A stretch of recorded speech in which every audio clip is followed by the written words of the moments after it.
Взрослым концерт, молодежи дискотека. Теперь здесь они станут регулярными. В селе Верхний Такермен открылся многофункциональный центр. Он и клуб, и игровая, и сельсовет. Клуб не будет пустовать. Народ здесь очень культурный, любит заниматься рукоделием. Будут различные кружки. Новый объект не только развлекательный, но и образовательный. Так, в одном из залов появилась библиотека. Для местных жителей здесь доступно более 15 тысяч книг. Нам подарили 4000 книг.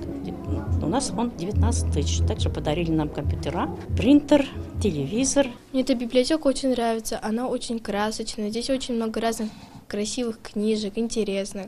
Новый клуб на 200 мест построили меньше, чем за год. Для жителей глубинки такой центр – настоящий подарок. Ведь провести досуг с интересом здесь смогут все. Центр построен в рамках программы развития культуры Российской Федерации по федеральной программе. Общее финансирование составило 14 миллионов 28 тысяч рублей. И кроме этого, здесь полностью благоустройство сделали за счет районных муниципального бюджета. В этом году по нацпроекту «Культура» в Татарстане будет построено 3 сельских клуба. На очереди Альметьевский и Алексеевский районы. Рамиль Галиуллин, Ильшат Аюпов, Рамиль Закиев, ТНВ, Менделинский район.